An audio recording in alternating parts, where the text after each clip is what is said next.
Assalamualaikum warahmatullahi wabarakatuh. Bismillah, alhamdulillah, wassalatu wassalamu ala rasulillah Sayyidina Muhammad ibn Abdillah wa ala alihi wa sahbihi wa man walah wa la hawla wa la quwwata illa billah. Amma ba'du. Alhamdulillah ala ni'matil Islam wa kafa biha bin ni'mah.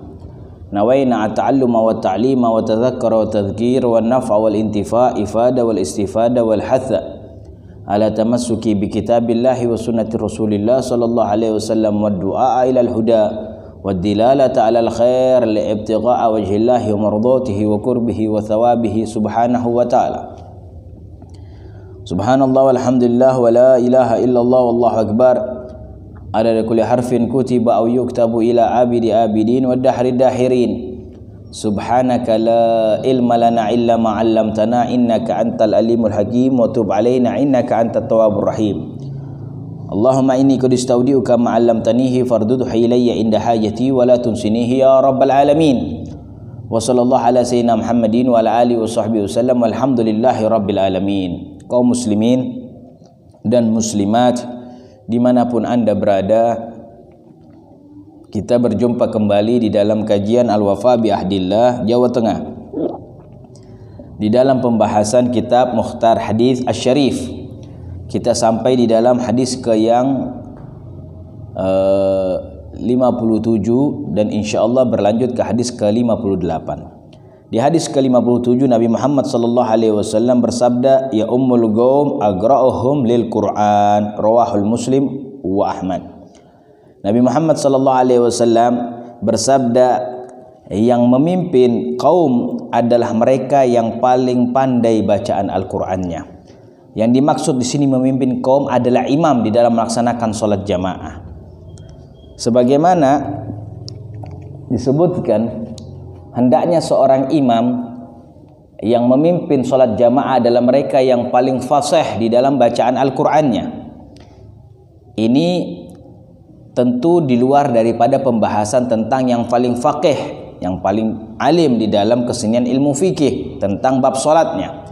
Karena sepakat para ulama, seorang yang faqih tentang bab salat dalam madhab yang mereka anut lebih utama menjadi imam daripada orang-orang yang qari saja.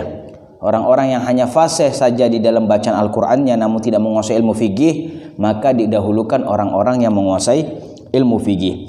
Begitulah pendapat daripada Imam Syafi'i dan Imam Maliki, di luar daripada pendapat Imam Abu Hanifah dan juga Imam Ahmad bin Hanbal tentang bagaimana seorang menjadi imam. Hadis ini mengajarkan kepada kita bahwasanya seorang pemimpin haruslah orang yang paling ahli di bidangnya. Dikarenakan kita hendak melaksanakan sholat jamaah, maka yang memimpinnya adalah orang yang fasih di dalam bacaan Al-Qur'annya. Dikarenakan salah satu di antara rukun Al-Qur'an membaca suratul Fatihah, maka membutuhkan kefasihan di dalam memimpinnya. Pun begitu juga kita bisa kiaskan hadis Nabi Muhammad sallallahu alaihi wasallam ini kepada hal-hal yang lainnya. Tidaklah akan menjadi pemimpin suatu kepemimpinannya kecuali mereka yang ahli daripada bidang tersebut. Begitulah hadis Nabi Muhammad sallallahu alaihi wa ala alihi wa sahbihi wasallam apabila kita hendak mengamalkannya. Maka suatu bentuk kekeliruan yang terjadi apabila yang menjadi imam seorang yang tidak fasih dan yang menjadi makmumnya adalah seorang yang fasih. Hal-hal yang semacam ini bisa membatalkan gudwa. Syurutul jamaahnya bisa terlepas. Maka pilihlah imam kepada pengurus masjid, pengurus musalla. Pilihlah imam mereka yang menguasai tata cara membaca Al-Quran. Bersamaan itu kita ambil pendapat yang paling faqih di antara mereka. Jadi hendaknya yang menjadi imam itu pertama orang yang paling mengetahui bab salat, kedua orang yang paling fasih di dalam melaksanakan pembacaan Al-Quran. Dari hadis ini muncul poin, yaitu bagaimana kita dianjurkan untuk menguasai bacaan Al-Quran untuk menjadikan diri kita pemimpin untuk diri kita atau bersama kaum yang berada di sekitar kita. Dan juga poinnya adalah bagaimana kita menguasai bacaan Al-Quran secara fasih sesuai yang diridhai oleh Allah Subhanahu wa taala dan disukainya. Lalu poin yang kedua adalah bagaimana kelirunya jikalau seseorang dijadikan imam sedangkan dia orang yang paling lalai dalam bacaan kefasihan Al-Qur'annya, bisa berdampak kepada batalnya ibadah salat jamaah tersebut. Kaum muslimin dan muslimat, itulah sedikit ringkasan daripada memahami hadis Nabi Muhammad sallallahu alaihi wasallam. Adapun hadis ke-58, Nabi Muhammad sallallahu alaihi wasallam bersabda, "Yughfar lisyahid kullu dzambin illa dain," rawahul Muslim. Nabi Muhammad bersabda, diampuni kepada mereka yang mati syahid seluruh dosa-dosanya kecuali hutang piutangnya.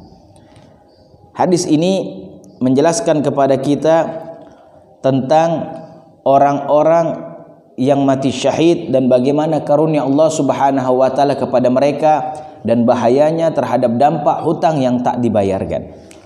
Pertama, seorang yang syahid disebutkan yaitu mereka yang wafat di dalam peperangan melawan orang-orang kafir untuk meninggikan kalimat Allah Subhanahu wa taala.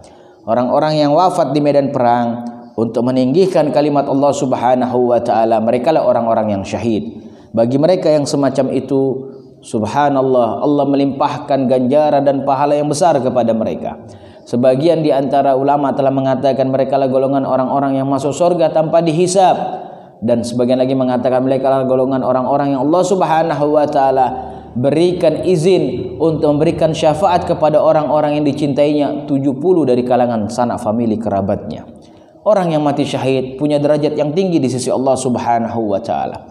Maka dari itu mereka, umat Islam, umat Nabi Muhammad sallallahu alaihi wasallam selalu mengejar bagaimana mereka wafat dalam keadaan syahid.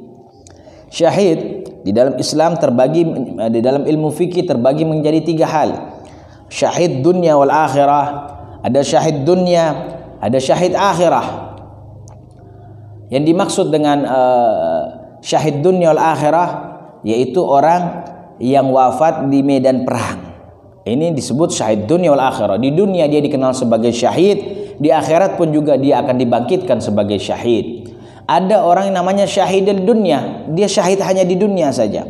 Siapa mereka? Mereka adalah golongan orang-orang yang wafat setelah pulang daripada peperangan.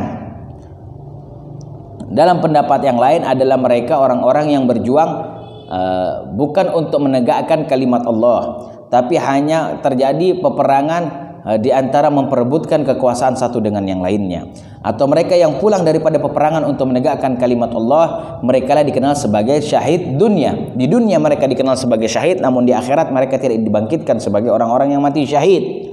Lalu ada syahidul akhirah. Di dunia dia tidak dikenal sebagai orang yang mati syahid. Maknanya pelaksanaan di dalam persiapan jenazahnya bukan persiapan jenazah orang-orang yang mati syahid seperti umumnya orang-orang yang wafat dari kalangan umat Islam. Namun mereka nanti kelak di akhirat dibangkitkan sebagai orang yang mati syahid. Orang yang semacam ini banyak pada diri umat Nabi Muhammad sallallahu alaihi wasallam, yaitu orang-orang yang syahidul akhirah. Di antaranya yaitu adalah orang-orang yang mati dalam keadaan tenggelam, seorang yang mati dalam keadaan terbakar, seorang yang wafat dalam keadaan tertimpa bangunan, seorang yang wafat ketika melahirkan, seorang yang wafat dalam keadaan sakit perut. Mereka lah golongan orang-orang yang mati syahid. Bahkan dalam sebuah hadis disebutkan, man mata yaumul jum'ah mata syahidan. Barang siapa yang wafat di hari Jumat maka dia wafat dalam keadaan syahid. Yang dimaksud ini adalah syahidul akhirah. Mengenai hal itu semuanya, maka orang-orang yang mati syahid, yang dimaksud syahidul akhirah, orang-orang yang mendapatkan kesyahidan di akhirat, mendapatkan ganjaran yang besar dari Allah Subhanahu wa taala, dimulai dari masuk surga tanpa dihisab, diizinkan oleh Allah memberikan syafaat 70 orang dari sanak famili yang dia cintai dan yang dia maui. Selain daripada itu semuanya, kelak mereka mempunyai magom yang tinggi di sisi Allah Subhanahu wa taala. Namun bersamaan dengan itu semuanya, perlu kita mawas diri dengan tingginya derajat orang yang mati syahid, dengan hebatnya derajat orang yang mati syahid. Dengan semua dosa-dosanya telah diampuni, ada satu dosa yang Allah Subhanahu wa taala tidak ampunkan, illa dain, yaitu hutang piutang. Menandakan bahwasanya orang yang mati syahid, tentang hubungan dia dengan Allah Subhanahu wa taala, semua keagungan Allah Subhanahu wa taala diberikan kepada mereka, kepada orang yang mati syahid. Namun tentang hablum minan nas, hubungan dia terhadap sesama manusia, itu adalah urusan yang kesyahidan pun tidak mampu untuk mengendalikannya. Maknanya selesaikan urusan kita sesama hamba-hamba Allah Subhanahu wa taala. Catat hutang yang telah kita miliki dan lakukan pelunasan terhadap hutang tersebut. Kalau perlu di masa tua, tulis wasiat agar ahli waris keturunannya untuk melanjutkan pelunasan terhadap hutang tersebut, agar di akhirat di alam kubur mendapatkan kenikmatan daripada nikmat-nikmat yang telah dijanjikan oleh Allah Subhanahu wa taala. Kaum muslimin, dari hadis ini muncul beberapa poin, yaitu bayan fadl mujahid fi sabilillah, menjelaskan tentang bagaimana keutamaan orang-orang yang menjadi mujahid, orang-orang yang berjihad di jalan Allah Subhanahu wa taala. Lalu penjelasan yang kedua daripada poin yang kita bisa ambil adalah kesyahidan seseorang belum mampu untuk menyelesaikan hubungan antara sesama manusia kecuali dengan mendapatkan keridhaan atau menyelesaikannya secara sesama manusia. Dari hadis inilah muncul pemahaman orang-orang yang mulia bagaimana memperbagus hubungan dengan Allah dan bagaimana juga memperbagus hubungan terhadap sesama. Kaum muslimin dan muslimat, inilah hadis yang ke-57 dan 58 pada kesempatan kali ini, dan ini menjadi kajian terakhir Al-Faqir di dalam kesempatan pengajian Ramadan Al-Wafa bi Ahdillah dalam kitab Mukhtar Hadis Asy-Syarif. Mudah-mudahan dari awal permulaan kajian Al-Wafa bi Ahdillah pada kitab hadis ini memberikan manfaat yang besar secara khusus buat pribadi saya dan secara istimewa buat kaum muslimin dan muslimat dimanapun berada. Dan kita ucapkan terima kasih kepada kru IT streaming Al-Wafa bi Ahdillah yang telah mensukseskan kajian online ini dan dakwah para habaib, masyayikh dan para asatid. Semoga mereka para pemuda-pemuda yang menjadi garda terdepan di dalam suksesnya dakwah para dai, suksesnya dakwah para ustadz, para habib, para kiai, Allah Subhanahu wa taala meridhai di masa muda mereka, dimasukkan golongan kelak orang-orang yang mendapatkan naungan ketika tidak ada naungan kecuali naungan Allah Subhanahu wa taala, diberikan kebahagiaan dunia dan akhirat, diberikan limpahan kebesaran Allah Subhanahu wa taala, rezeki yang halal, yang barakah, yang mudah, yang gampang, yang tidak sulit dan tidak sukar, tidak bawa fitnah, tidak bawa azab, tidak bawa tuntutan di dunia dan di akhirat. Amin ya rabbal alamin. Bersamaan dengan itu saya mengucapkan minal aidin wal faidin wa kullu amin wa antum bikhair. Semoga kita saling memaafkan satu dengan yang lain. Semoga Allah Subhanahu wa taala golongkan kita orang-orang yang sukses di Ramadan, berjumpa 1 Syawal sebagaimana sabda Nabi, kayyum waladathu ummu, seperti anak yang baru dilahirkan oleh ibunya. Amin. Amin ya rabbal alamin. Wa sallallahu ala sayyidina Muhammad wa ala alihi wasallam. Subhanakallahumma bihamdik asyhadu an la ilaha illa anta astaghfiruka wa atubu ilaik. Wassalamu alaikum warahmatullahi wabarakatuh.